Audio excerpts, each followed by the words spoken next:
That's a new fastest lap for Rostance, 1:42.21.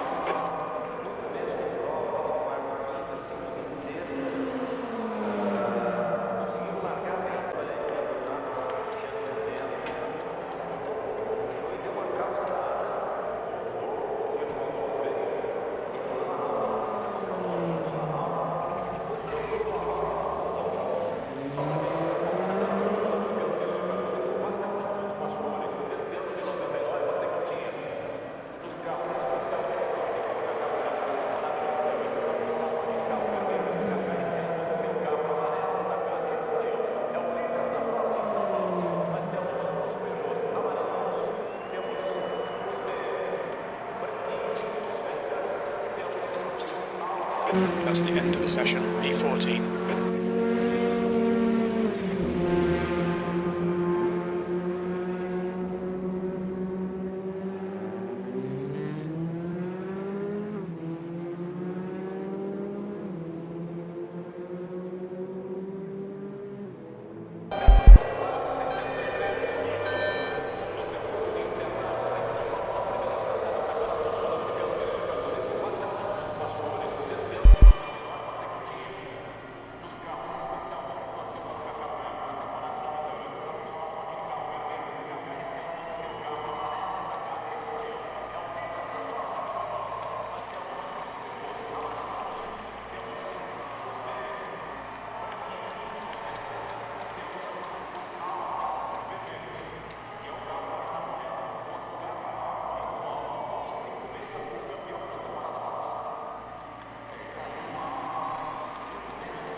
Okay, Jeff, here we go. Don't fuck this up.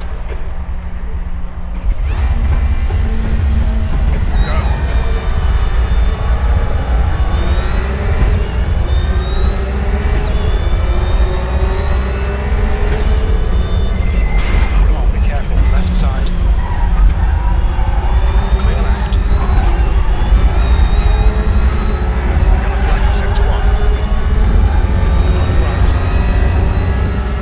Still there. Green flag sector 1.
No, that's just the game. Rostan, Schneider, Everett, Norton, Neil, Hans, Flack, Portugal, Stephen, Lopez, Horn. Good result there for Gabriel Lopez. That's who sideline darts out at the last minute. That's where he's got to do it. Vlad's got defensive immediately to defend that line. It's 2 by 2 into that corner. He's got to be careful. Portugal and Flack are side by side. Keep an eye on that battle. Vlad there doing exactly what he needed to do, which was go defensive. That's what Perkis should have done, but he's compromised his exit speed. That little run onto the final has absolutely pushed him wide. He'll have the inside corner. There's contact between the two. What can Perkis do? Perkis can absolutely get the maximum from this. Those two are squabbling at the front. They're trying to argy-bargy each other out to go round the outside. Oh, they're going to run wide. Go on, Perkis. Vlad's had a slowdown penalty. Vlad's had a slowdown penalty. That means he doesn't have the ability to shave it off into the final few corners. Perkis should get himself a second. There's contact. There's contact between the two of them. He has to mug the man ahead of him right now. If he mugs this guy, Perkis could steal the victory based on penalties, because I don't think Vlad has shaved off the penalty for slowdown penalty. No, he hasn't. Perkis could do this. Perkis just has to stay ahead of Dory. He doesn't need to do anything else, but he might lose out. It's going to be a drag race to the line. Who is going to be victorious? I think it's going to be Dory. I think Dory is going to be on the inside, and he'll lose it by a fraction millisecond. The board saying 0.00. Who's won it? Who's won it? I don't know. I literally don't know, because Vlad had a slowdown penalty. Perkis has finished second. Dory's in third. Lee is still fighting Lopez in the back. So until we get confirmation of the results, I'm not entirely sure that Vlad has won this.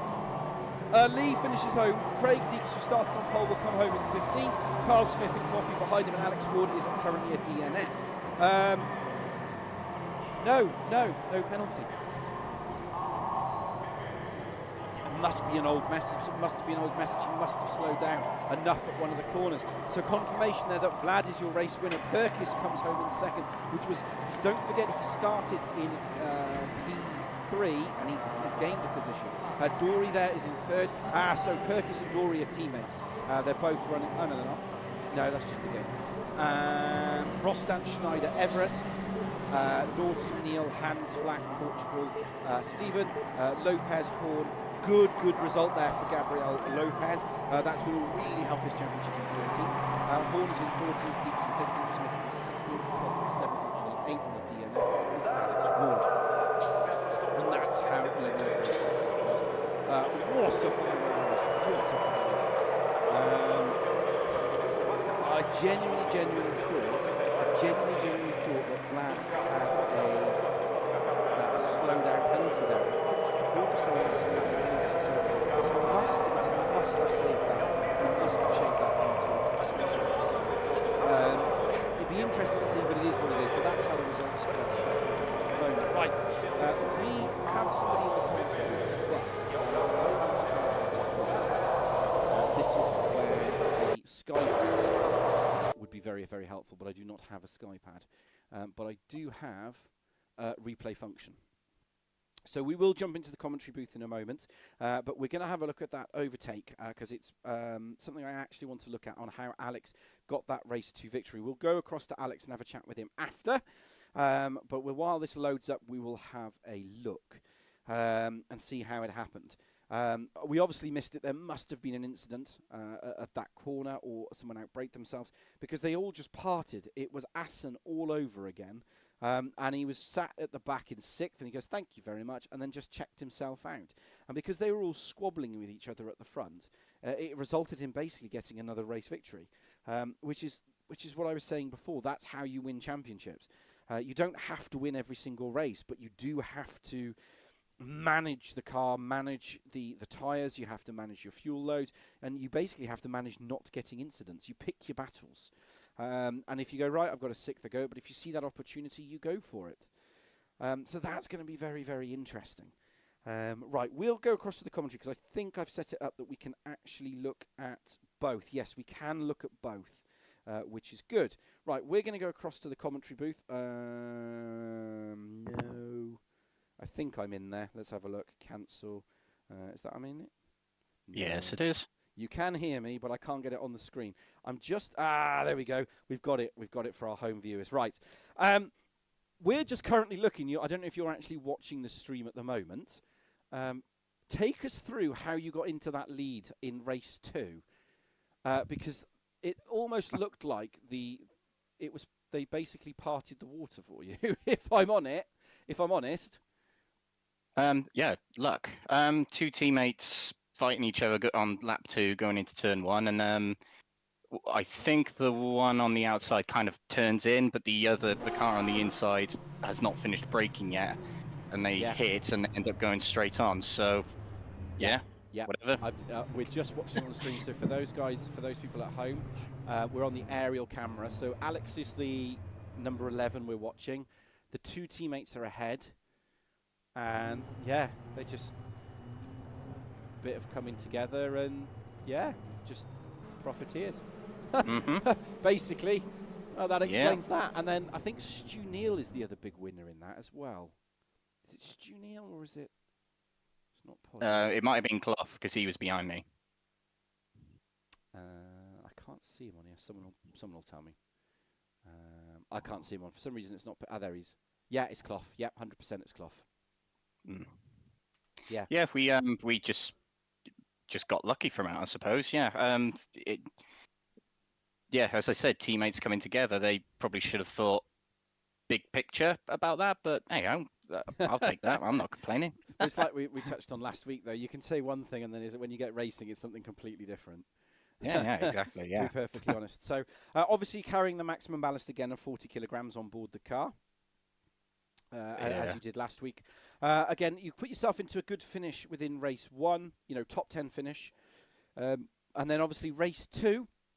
So take us through race 1 and then a bit of race 2. And then, race 2, obviously they had those coming together. And then you made up that gap of 2 points. It was about 2.5 seconds. And it almost looked like you were managing the gap at that point. You were like, I just got to manage. I've made enough gap that no one's going to get a tow. And is that what you were doing at that point? You were just going, right, I'll manage the tyres, watch after the fuel, don't do anything silly, and just come bring the car home. No, it wasn't actually. The starting gap between me and Clough was about 1.5 seconds, I think it was, between us two.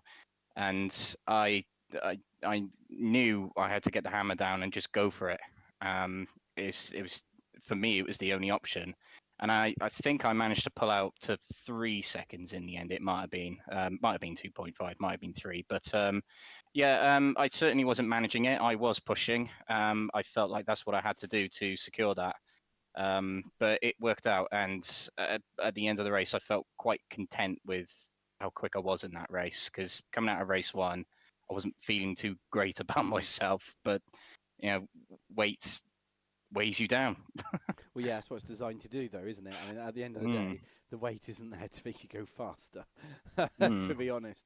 Unfortunately. But again, I mean, take us go all the way back to the qualifying as well. Is that the little Cupras in that second sector? I mean, Shaw's practice was 140.482, I think, or 85, and then he does a 140.8. I think it is in qualifying. So for yourself in qualifying, was it a case of, did you find that Sector 2 wasn't the strength? Because I know we broached on it last week that I'd expect Sector 1s and 3 to be mighty for the Hyundai and the Link, just because they've got that upper range in the gearbox. But 2 seemed to be the stomping ground of the Cupra. Yeah, I think it was. When I compared my middle sector to other drivers, I was on par with them, but Shaw's just seemed to nail that middle sector. I don't know what shortcut he's found, something from like Nitro Kart or something like that he's found. But it was it was strange looking at that time and seeing how much he was gapping all of us in sector 2. But actually, where I was losing the most time from everyone was sectors 1 and 3, and that was purely because of the weight. And the Link doesn't seem to be that good down the straights on this track for some reason. It seemed all right at Assen, but here it just didn't seem very good. Yeah, that's where I was losing most of my time, is sectors 1 and 3. And to be honest, it was kind of that way in race 2 and 3 as well. Yeah, I mean, you could see that on the Hyundais as well. They would they'd make exceptional progress in 1 and 3, and then 2. That's where Shaw's made in race 1. That's where Shaw's made all the gap from Stu Neal. All the gap was made up in sector 2 completely, and you could see it. But he throws that. But he's always driven the Cupra though. It's a bit like yourself and the Lincoln Co. Well, as long as I've been watching Crest streams, you've always driven the Link, and he's always driven the Cupra. So it's kind of like, well, that's my car and that's what I drive, which is exciting. So when we look at that and we look at race 3. Again, what was your mentality in race 3? Because again, you had another a fairly good result in race 3. But was it again? You're just like, I just got to get my points and get it done. Yeah, race 3. It was another lucky race for me. Something happened to Lee Horn. I was alongside him, and then on my screen, all the cars went blank, and for Lee, all the cars glitched a little. So. Yeah, me and Steve are teammates. Rodrigo is technically a teammate